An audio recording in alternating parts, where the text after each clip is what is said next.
pensarem a respeito desse exercício aqui. Um terreno pode ser adquirido pelo preço à vista de 48 mil ou por 54 mil para pagamento após 6 meses. E aí a pergunta que está sendo feita é: qual a taxa mensal de juros simples que está sendo cobrada nessa operação? Então, primeiro, está pedindo para calcular a taxa mensal e foram passadas duas informações. Foi passada a informação do preço à vista e do preço total, que seria o montante. Então, para a resolução aí, primeiramente, vamos calcular o valor dos juros.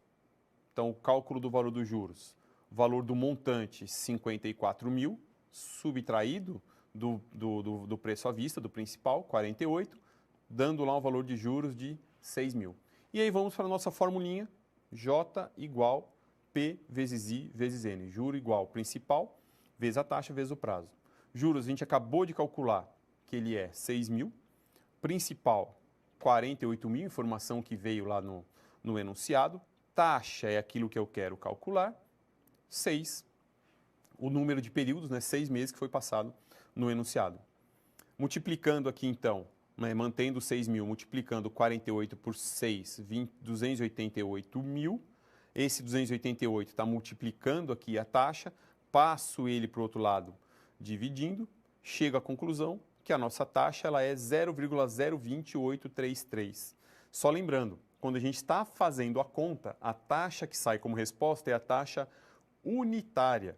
E a taxa que a gente trabalha nos enunciados ou conceitualmente na matemática financeira é a percentual. Então, quando a gente vai fazer a nossa operação, vai resolver o exercício, a gente faz a conta de pegar a taxa e dividir por 100, achando a forma unitária. Quando eu vou dar a resposta, eu faço o caminho inverso. Então, eu tenho que pegar essa taxa e tenho que multiplicá-la por 100. Então, o 0,02833 multiplicado por 100, chego lá a taxa de 2,0833% ao mês, alternativa C. Então, é a resposta aí do nosso exercício. Só precisa tomar cuidado, porque vocês estão vendo aí que a alternativa A é o valor que a gente achou na resolução do exercício, a taxa unitária. Então, às vezes, naquela ânsia, naquela animação lá que você está de, nossa, eu consegui resolver o primeiro valor que você acha como resposta, você vai lá e assinala. Então, precisa tomar cuidado, porque quando a gente faz a conta, a gente sai da forma percentual e cai na unitária. E quando a gente acha a resposta, a gente faz o caminho inverso. A gente termina na unitária e precisa passar para a forma percentual. Bom, continuando aí mais algumas conceituações. Valor atual e valor nominal. Então, dependendo da área de atuação do profissional, o montante e o principal podem ter outros nomes.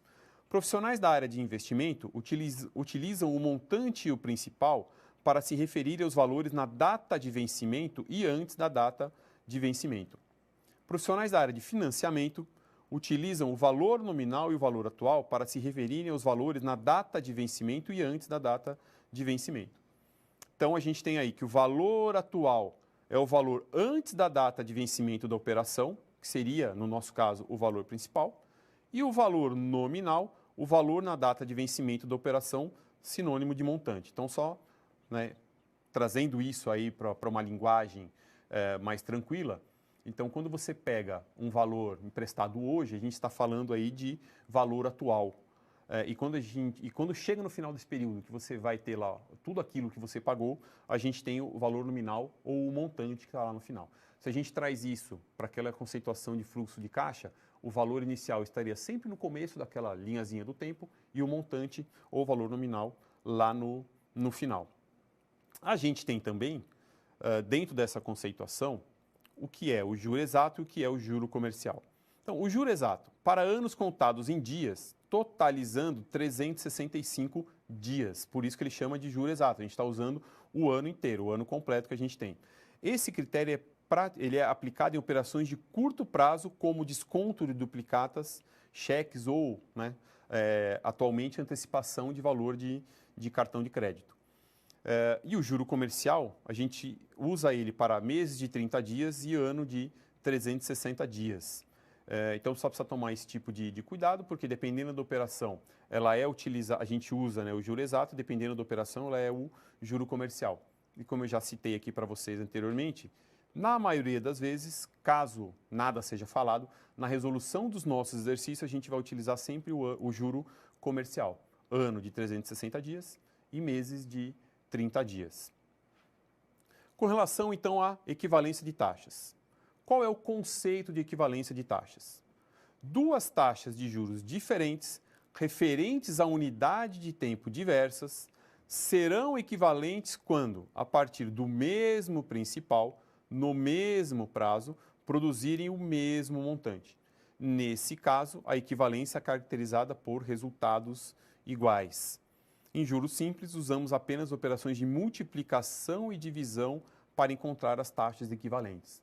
Então, aquilo que eu já tinha até comentado com vocês, quando a gente tem lá uma taxa que ela é de 2% ao mês, eu quero descobrir quanto que é essa taxa ao ano, basta multiplicar por 12 meses. Então, 2% ao mês ela é equivalente a 24% ao ano. Então, pegando o que está escrito aí na nossa conceituação, você pegando um valor, um montante inicial e utilizando uma taxa de 2% ao mês por um determinado período, ou uma taxa de 24% ao ano por um determinado período, se o resultado usando essas duas combinações for o mesmo, a gente fala que as taxas são equivalentes. E aí, apenas ressaltando, né, reforçando, em juros simples a gente basta dividir e basta multiplicar. Então, se eu tenho, fazendo a conta contrária, né, se eu tenho uma taxa lá que ela é de 24% ao ano e quiser achar ela ao mês, 24 dividido por 12 meses, eu estou achando o resultado da nossa operação, 2% ao mês. Alguns exemplinhos aí para a gente conversar a respeito disso daí. Exemplo 1. Qual é a taxa anual equivalente por uma taxa mensal de 3%? Então, vamos só pensar o que está acontecendo. Está sendo passado uma taxa mensal de 3%, então seria 3% ao mês, e eu estou perguntando, né, está sendo pedido qual que é a taxa anual. Então, eu preciso fazer essa troca, né, da nossa base, que está em 3% ao mês, para aquela base que está sendo pedida, que ela é anual. Então, se a gente pensar no nosso dia a dia, mês para ano, a gente, né, chega à conclusão, a gente sabe, né, no nosso dia a dia, que a gente tem 12 meses e um ano. Então, se eu tenho 3% ao mês, basta eu multiplicar essa taxa por 12, que eu vou chegar a 36% ao ano. Então, voltando lá para a nossa conceituação que estava aí no slide anterior. Se a gente utilizar 3% ao mês ou a gente utilizar 3% ao ano com os períodos que derem o mesmo resultado, a gente fala que essas taxas são equivalentes. E como o período ele entra nessa conta e ele é fundamental, né? Eu tinha comentado com vocês lá no início desse módulo, como o período ele é fundamental, se a gente altera o período e ele causa resultados diferentes, a gente não pode falar que essas taxas são equivalentes. Temos aí o nosso segundo exemplo. Qual é a taxa mensal equivalente a uma taxa anual de 24%? Então, é o contrário do que estava aí no exemplo 1. Eu tenho lá uma taxa anual que ela é de 24% e eu quero descobrir quanto que ela valeria ao mês. Então, usando o raciocínio inverso, a gente tem lá 12 meses e um ano. Se eu estou ao ano, 24% ao ano, para fazer essa conversão, eu pego esse 24, divido ele por 12 e acho 2% ao mês. Então, é importante porque aqui por enquanto nós estamos falando ainda de juros simples, nós vamos ver essa conceituação em juros compostos. Mas é um cálculo interessante porque hoje em dia é muito comum quando você vai ler alguma notícia econômica ou quando você pega a fatura do seu cartão de crédito ou o limite do seu cheque especial, vem escrito lá qual é a taxa mensal que está sendo cobrada e depois qual é a taxa anual que está sendo cobrada. Se você fizer a conta desse jeito que a gente acabou de fazer, o valor não vai bater, porque aqui nós estamos ainda trabalhando em juros simples, mas aquelas taxas que são informadas tanto na sua fatura do cartão de crédito quanto no cheque especial, no seu extrato lá do seu cheque especial, elas são taxas equivalentes. Né? Então, quando o cartão de crédito fala lá que ele tem uma taxa de 14% ao mês, e aí você chega no final lá 600%, 700% ao ano, essas taxas são equivalentes dependendo do prazo que você utilizar. Nosso terceiro exemplinho que está aí. Um banco adotou uma taxa de 15% ao ano a uma aplicação no regime de juros simples. Quantos por cento renderá ao mês, e ao bimestre, e ao semestre? Então, o que tem aí? Tem algumas continhas para a gente fazer. Então, basicamente, o que a gente fez no exemplo 1 e no 2, só que agora a gente teria aí 3 exercícios em um só. tenho lá uma taxa de 15% ao ano. Quanto que isso renderia ao mês? Então, basta a gente pegar essa taxa, que ela é anual, e dividir por 12, já que a gente tem 12 meses em um ano. Chego à conclusão, então, que 15 dividido por 12, 1,25% ao mês. E ao bimestre, que é a segunda pergunta que está sendo feita aí no nosso enunciado. Basta dividir a taxa anual por 6. 12 meses, bimestre, 12 dividido por 2, 6 bimestres e um ano. Então, 15 dividido por 6, 2,5% ao bimestre. E ao semestre, basta eu pegar essa taxa e dividir por 2. Um ano, 2 semestres, então 15 dividido por 2, 7,5% ao semestre. Então, o que a gente tem aí, né, voltando à conceituação que a gente estava trabalhando de taxas equivalentes, 15% ao ano, 1,25% ao mês, 2,5% ao bimestre, 7,5% ao semestre, são todas taxas equivalentes, e aí fazendo aquela ressalva do prazo que está sendo utilizado. Se os prazos forem também equivalentes, se o resultado final entre o valor inicial e o valor final for o mesmo, a gente fala que essas taxas são equivalentes. Chegamos aí então ao nosso momento de interatividade, e o exercício que tem aí é: uma financeira cobra uma taxa mensal de 5,4% ao mês sobre os empréstimos feitos a seus clientes.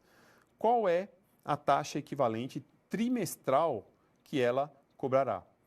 Então, dentro dessa conceituação que a gente viu até o momento, eu tenho uma taxa que ela é ao mês e eu quero passar ela para trimestre.